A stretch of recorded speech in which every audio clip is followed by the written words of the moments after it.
Chapters 3. Morpheus Entertainment.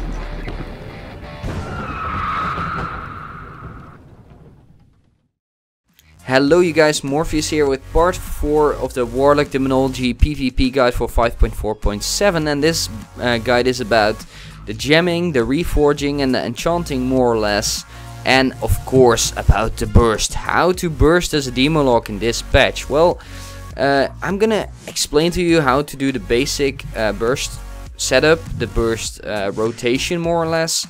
I will also give you all the necessary macros to burst, and it's really foolproof. Anyone can do it after this guide. Also, I'm gonna explain you the CC chain that I normally do when I'm bursting, which is guaranteed to kill someone, at least, well, kind of. It's of course more complex, and you do need your help from your teammates. But anyways, I hope this helps you on the basic level of bursting. I will make future videos about bursting in arena with arena examples, and that should give you a bit more into depth knowledge about bursting. But I think this is a really good start and makes it really foolproof for you to burst. So I hope you enjoy this video about bursting, and yeah, see you on the PTR.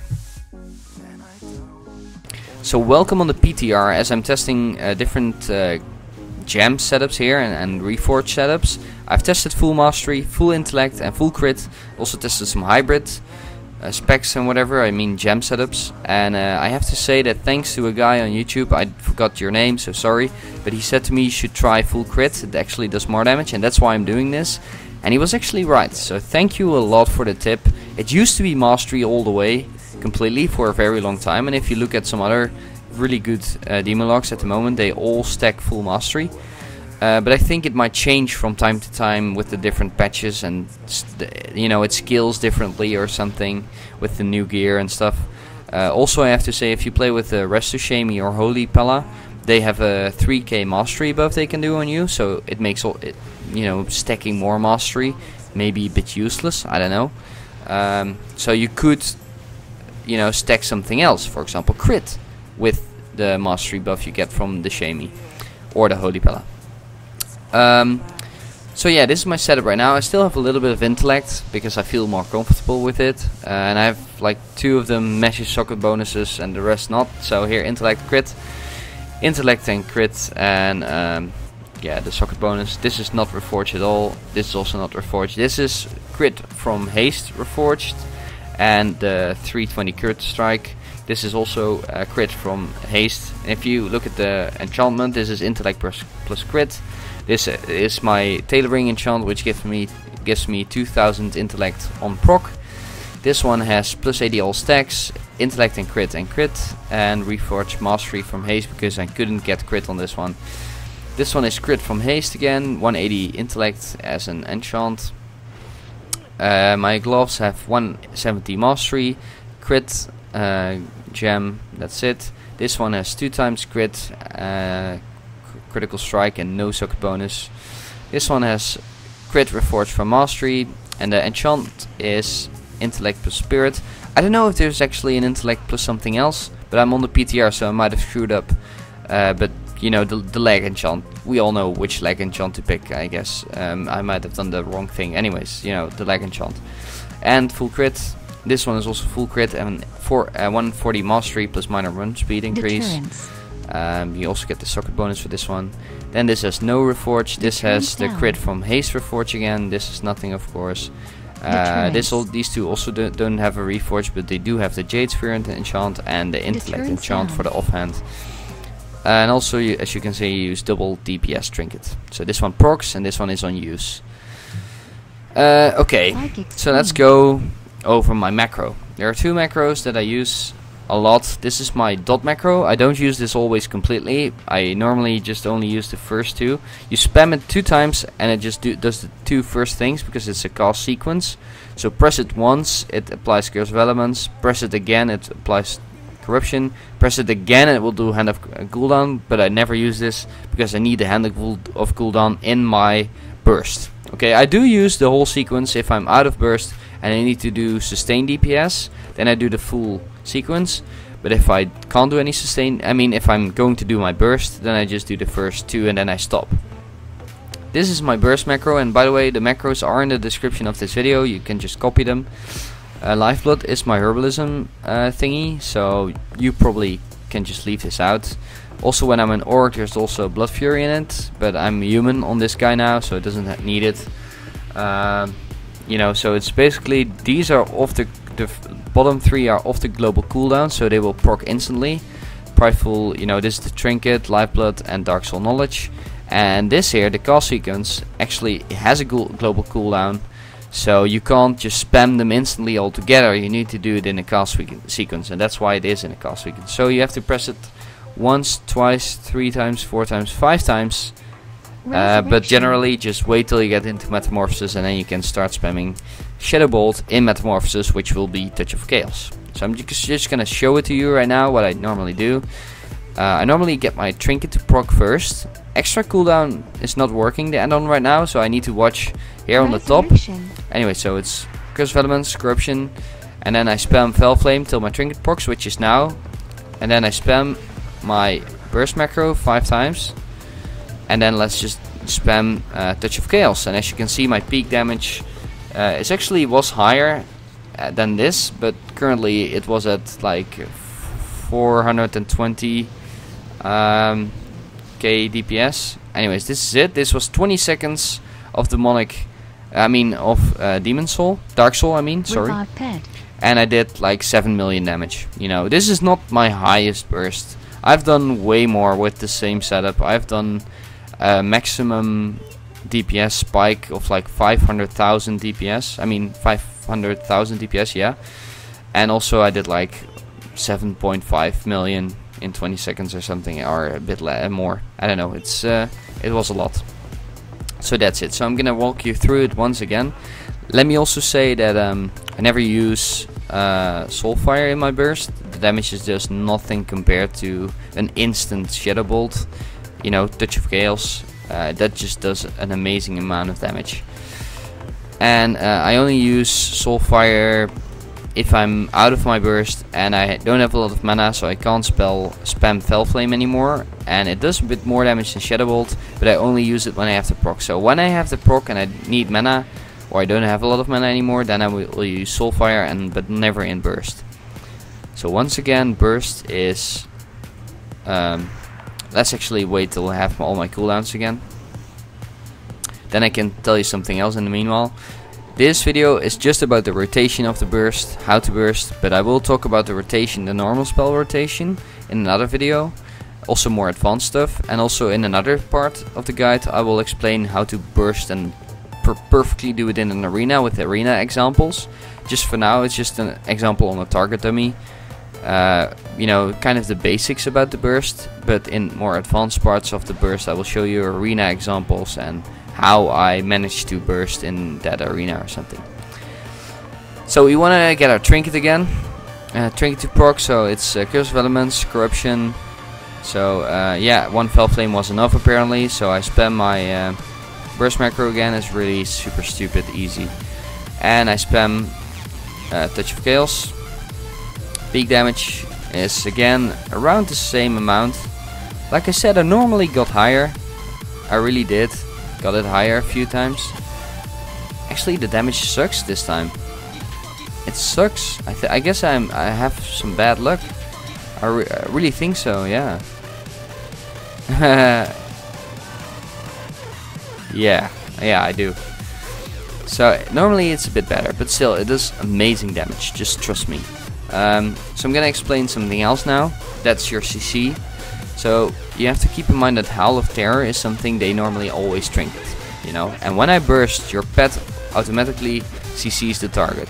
Okay, because with Grimoire Service you have your second pet, and that immediately, as you can see, Felguard immediately stuns the target when summoned, and the Fel Hunter silences the target when summoned, and the Succubus, you know, kind of fears the target. And so on and so on. Well, there are 3 pets I use: Imp, Fel Hunter, and Felguard. Depending on what partner I play with, I don't want anything to DR on the target that we're going for. So, for example, if we're going on a healer, then and the mage, you know, also wants to go on the healer, of course, then my silence will DR with his counter spell, and my stun will DR with his deep freeze. So I don't use Felguard or Fel Hunter as my second pet, then I will use my imp, but then I also need this glyph of demon training. That's really a must if you use your imp, in my opinion. Otherwise, for example, if we go on a DPS and it's a caster, then I will use a Fel Hunter, and he can still silence the healer full without a DR. If it's a melee, then I could use my Fel Hunter on the target, but yeah, it will DR with the defreeze, so probably will still use an imp. But Fel Hunter for caster, then I would say. So, but let's talk about a burst without any help, okay, with just you. Okay, then I would say just don't stun him at all, but then stun him automatically with your second pet. My imp is out now, by the way, so it doesn't stun at all, which is horrible. But it would normally stun him. When he comes out of the stun, I AoE fear him. He will trinket that. Then I will stun him again with my main pet, with X-Toss. And when he comes out of the X-Toss, I will Mortal Coil him, for example. And then when Mortal Coil is at 1.5 seconds, I will cast a fear. So when he comes out of the Mortal Coil, he's automatically feared again. And that will be my full CC chain. So I'm gonna switch it back now to Felguard.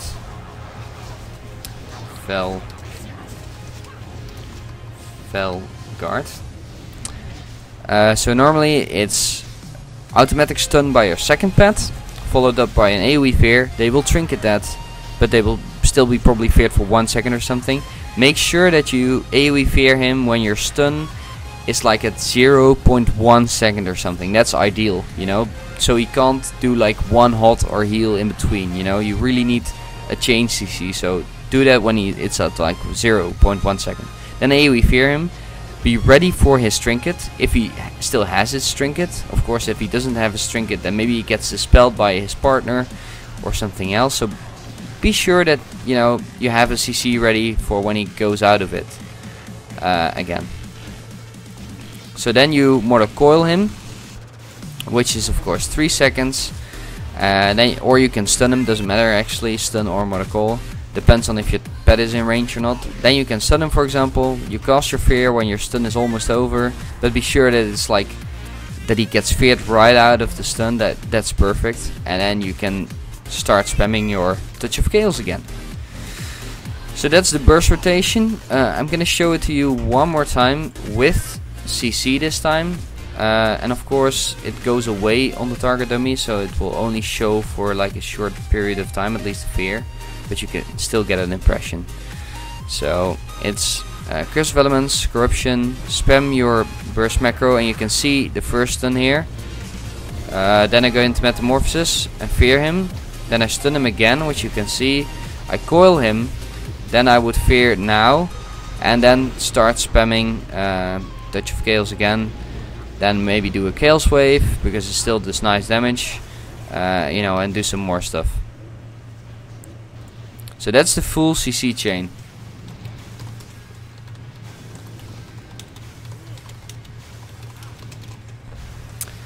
Okay, I'm just in meme talking to my friend here, Neswau.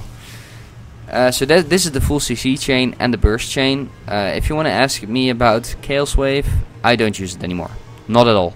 Because the thing is, Hand of Gul'dan generates a lot of Demonic Fury and doesn't cost any Demonic Fury, you know, and it does more damage actually. And Chaos Wave Chaos Wave only does more damage probably when it crits, but it costs a lot of Demonic Fury. So you can use it when you have a lot of Demonic Fury, but because it's more instant damage, I would say. But in the long run, Hand of Gul'dan does more damage with the stun and everything. I mean with the dot and everything, you know, it does more damage. And the dot still ticks while you spam your Touch of Chaos. So it actually is a more peak damage than Chaos Wave. And like I said, Chaos Wave just costs too much Demonic Fury.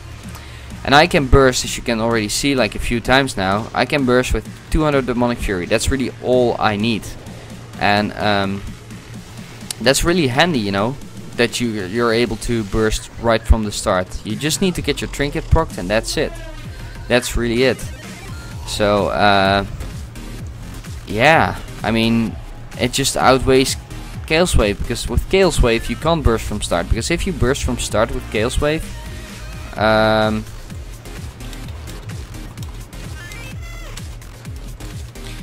because with Chaos Wave it only lasts for like a few seconds, you know, your burst, but otherwise it lasts like way longer. So let's test the burst now on this guy, on Ibis, Neswau. And let me see if I have everything correct. Yeah, so I'm gonna get my trinket procced first. In it, you know, I'm just gonna Curse of Elements, Corruption, then I spam Health, Fire, then it should proc. Yeah. Okay, I'm now gonna burst, stun him, and can stun him again after that. Coil him, and he's dead. So that's it. That's Shamey, Resto Shamey with 708k HP, but he didn't use any, you know, big cooldowns or whatever. You know, it's just he didn't heal. It's just a damage show off or whatever. But now you see how to burst. I hope this helps. I will share all the cool the macros I use in the description of this video. See you in the next guide. The next guide will be about spell priority, so how I normally build up Demonic Fury or how I do my spells normally, and stuff like that, and more into depth stuff about your rotation, I would say. So see you next time. Morpheus out.